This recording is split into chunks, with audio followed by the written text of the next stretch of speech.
বিশাল একটা বাড়ি দেখেন, একদম রাজপ্রাসাদ বললে এটাকে ভুল হবে না।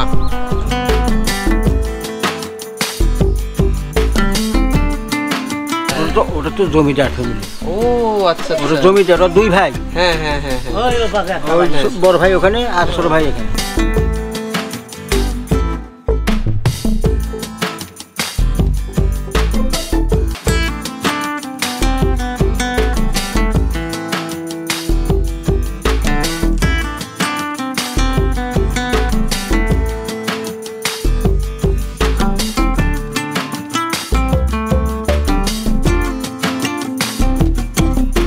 ভিউয়ার্স, আমি এখন দাঁড়িয়ে আছি রংপুরের পীরগঞ্জ উপজেলার সানেরহাট যে বাজার রয়েছে, সেই সানেরহাট বাজারে নয়া বাড়ি বা চৌধুরী বাড়ি নামে যে বিশাল একটা বাড়ি রয়েছে, সেই বাড়ির সামনে আমি এখন দাঁড়িয়ে রয়েছি।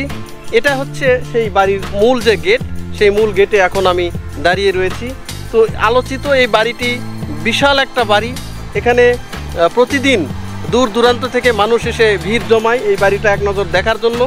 তো আসুন আজকে এই বাড়ির যে আদ্যপান্ত, কে করেছেন এই বাড়ি এবং তিনি কোথায় থাকেন, তিনি কি করেন, সব কিছু আজকের এই ভিডিওর মাধ্যমে আপনাদের সামনে তুলে ধরবো।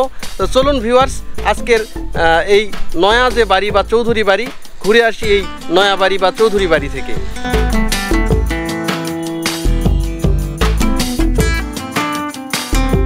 ভিউয়ার্স, বাড়ির যে মূল গেট এইটা আপাতত বন্ধ রাখা হয়েছে। তো আমি যে বাড়ির পাশ দিয়ে যে একটা রাস্তা আছে, সেই রাস্তা দিয়ে যাচ্ছি। যে দেখেন, এটা হচ্ছে যে বাড়ির মূল যে ফটক, সেটাই কিন্তু বাড়ির মূল ফটক। আমি এখন সাইডের রাস্তা দিয়ে যাচ্ছি, কারণ এই বাড়িটা এখনও অসম্পূর্ণ রয়েছে, এখনও পুরোপুরি সম্পূর্ণ হয়নি। এই কারণে যে মূল যে গেট এইটা কিন্তু বন্ধ রাখা হয়েছে। তো আমি যাচ্ছি এবং মূল গেটে অবশ্যই আবার ফিরে আসব, কারণ এই যে পাশ দিয়ে আমি যাচ্ছি, এই পাশ দিয়ে কিন্তু আবার বাড়ির ভিতর দিয়ে এই মূল যে গেট রয়েছে সেই গেটে কিন্তু আসা যায়।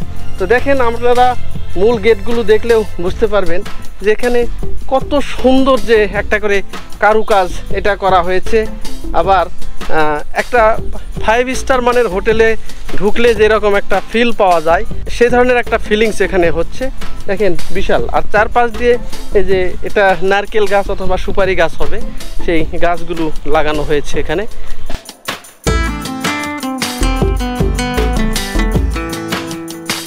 আমি এখন যে মূল যে গেট রয়েছে, সেই গেট দিয়ে এখন ভিতরের দিকে প্রবেশ করছি। অনেক বড় একটা জায়গা, যতই আমি সামনের দিকে যাচ্ছি এই বাড়িটা কিন্তু ততটাই দৃশ্যমান হচ্ছে।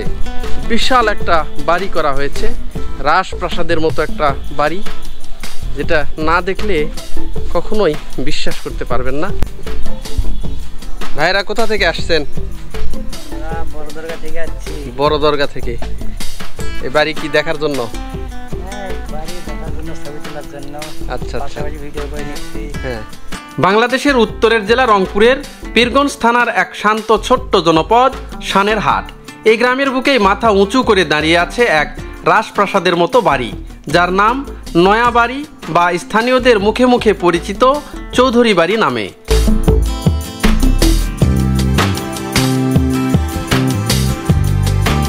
পুরোপুরি সাদা রঙের এই বাড়িটি যেন এক অব্যক্ত নান্দনিকতার গল্প বলে। 40 শতক জমির উপর নির্মিত এই বিশাল ভবনটি প্রতিটি ইঞ্চিতে ফুটে উঠেছে আধুনিকতার ছোঁয়া আর ঐতিহ্যের মেলবন্ধন। এই অনন্য স্থাপত্যের স্বপ্নদ্রষ্টা আবু সালে চৌধুরী ফুয়াদ, একজন আমেরিকান প্রবাসী। বাড়িটির নির্মাণ কাজ এখনও চলমান, কিন্তু এরই মধ্যে এটি হয়ে উঠেছে দূর দূরান্তের মানুষের কৌতূহল ও আগ্রহের কেন্দ্রবিন্দু। প্রতিদিন অসংখ্য মানুষ ছুটে আসে শুধুমাত্র এক ঝলক এই নয়া বাড়িটি দেখতে। নতুন বিবাহিত দম্পতিরা, বন্ধু বান্ধব, ভ্রমণ পিপাসু অনেকেই দাঁড়িয়ে পড়েন এই বাড়ির সামনে, ছবি তোলে, স্মৃতি ধরে রাখেন।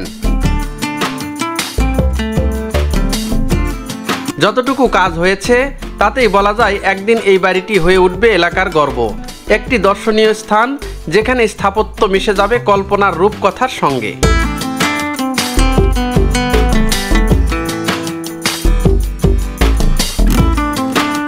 বিশাল একটা বাড়ি দেখেন, একদম রাজপ্রাসাদ বললে এটাকে ভুল হবে না। তো এই অঞ্চলের যারা জমিদার তারা এই বাড়িটা করছেন, বিশাল বাড়ি।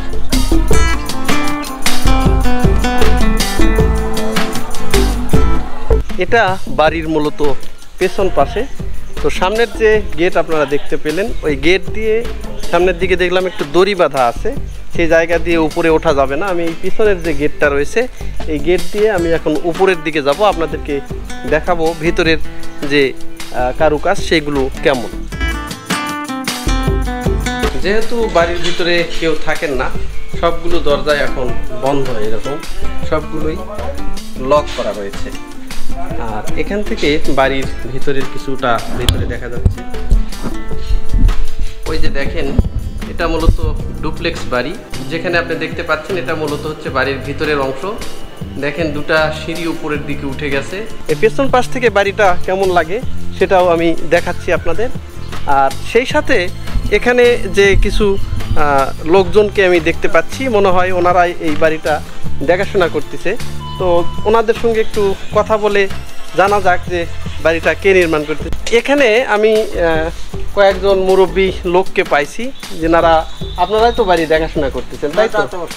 আচ্ছা, তো এই বাড়িটা ওনারাই দেখাশোনা করতেছে। তো শোনা যাক এই বাড়ির যে কে তৈরি করতেছে এবং উনি কোথায় থাকেন, কি করেন, বিস্তারিত একটু শুনি। চাচা, আপনার নাম কি? আমার নাম রাজা মিয়া। রাজা মিয়া না? জি। এই বাড়িটা কি আপনি এখানে দেখাশোনা করতেছেন এখন? হ্যাঁ, আছি আর কি, দায়িত্বে আর কি আছে তো সবার, তারপরে আমি এখানে বসে থাকি। আচ্ছা আচ্ছা, এটা কতদিন আগে এই বাড়িটার কাজ শুরু হয়েছিল?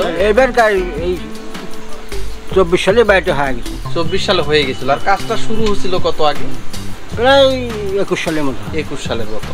আসলে এই ব্যক্তি যিনি বাড়িটা করতেছেন, ইনি কোথায় থাকেন? আমেরিকা। আমেরিকান প্রবাসী? হ্যাঁ হ্যাঁ। আচ্ছা, উনি কি এখানে আসেন না আসেন না? আসে সময় আসে, বাড়ি আমার মাঝে মধ্যে আসে। হ্যাঁ। বাড়িটা কি টোটালি কমপ্লিট হয়ে গেছে না এখনো হয়নি, কাজ বাকি আছে? বাকি আছে, ওদের কাজ তো শেষ হয়। আচ্ছা আচ্ছা, এটা আনুমানিক কত টাকা ব্যয় হয়েছে এটা কি জানা যাবে? আমি শুনছি তো 13 কোটি টাকা। 13 কোটি 13 কোটি টাকা ব্যয় এই বাড়িটা হচ্ছে না? হ্যাঁ। কতটুকু জায়গা এটা, এই বাড়িটা? বাড়িটা তো, এটা তো ঘরটা আছে 40 শতক, তারপরে বাইরে জমি অনেক আছে। বুঝতে পারছি, মোটামুটি এটা হচ্ছে 40 শতকের উপরে একটা বাড়ি। আর এছাড়া আর এখানে প্রায় অনেক জায়গা আরো আছে। হ্যাঁ, কিনছি সব টাকা। হ্যাঁ হ্যাঁ হ্যাঁ। উনি কি এই গ্রামেরই বাসিন্দা? হ্যাঁ হ্যাঁ। আপনারা দেখছেন ওনাকে? হ্যাঁ, আছে তো, এখনো বাসি আছেন। বেঁচে আছেন? আচ্ছা আচ্ছা। ওটা তো জমিদার ফ্যামিলি। ও আচ্ছা ওটা আচ্ছা। জমিদার, ওরা 2 ভাই। হ্যাঁ হ্যাঁ হ্যাঁ হ্যাঁ। ওই বড় ভাই ওখানে আর ছোট ভাই এখানে। আচ্ছা, ওই পাশে আরেকটা বাড়ি আছে। ওটা বড় ভাই, এটা ছোট ভাই। বুঝতে পারছি। তার মানে ওনারা আগে থেকেই জমিদার? হ্যাঁ, জমিদার। ওনারা আমেরিকাতে থাকেন এখন, আমেরিকান প্রবাসী। হ্যাঁ। তো এখানে যে বাপ দাদার একটা ভিটা আছে, তার স্মৃতি স্বরূপ এই বাড়িটা করতেছে, তাই তো? এই কারণেই তো বাড়ির ডিজাইনও তো আগের সেই রাজা বাদশাদের যে বাড়ি হয় রাজপ্রাসাদের মতো, সেই রকমই বাড়ি। ওদের বাড়ি ছিল কুমিরপুর 4 নম্বর ইউনিয়ন। আচ্ছা। ওখান থেকে ওনার দাদা চলে আসে। আচ্ছা। এই চলে আসার পরে তার বাপ ছিল একলা, এক ভাব। আচ্ছা। দাদা একলা, তার বেটা এক বেটা। আচ্ছা। আর সে চৌধুরী সাহেবের ছেলে আছে 2টা। আচ্ছা আচ্ছা, বুঝতে পারছি। 2জন ছেলে। এটা একজন আমেরিকায় বসবাস করে। এনার ছেলে 3টে, মেয়ে নাই না। আচ্ছা, বুঝতে পারছি। ওনার ছেলেরাও কি এখানে আসে না আসে না? এবার আসলে হেলিকপ্টার নিয়ে আসলে ঘরের উপর থেকে হেলিকপ্টার নামাছিল। ওই বাড়ির উপরেই নামাছিল? হ্যাঁ, হেলিকপ্টার। ও আচ্ছা, বুঝতে পারছি। হ্যাঁ, অনেক লোকজন আসে, বহুত লোকজন আসছিল, প্রচুর লোকজন। আর অনেক লোক খাওয়া দাওয়া করছি, প্রায় 1,500 লোককে খেলেছি। খাওয়া দাওয়া করে ফ্রি? হ্যাঁ, বিরিয়ানি বাক করে। আচ্ছা আচ্ছা, খান, সবাই খান। এখন এই বাড়ির ভিতরে কেউ থাকেন না আপাতত? না, থাকে না, ওই যারা পাহারা দিচ্ছে, আপনারা এই বাড়িতে দেখছেন। প্রতিদিন তো দূর দূরান্ত থেকে প্রচুর লোকজন? হ্যাঁ, আসে। ঠিক আছে।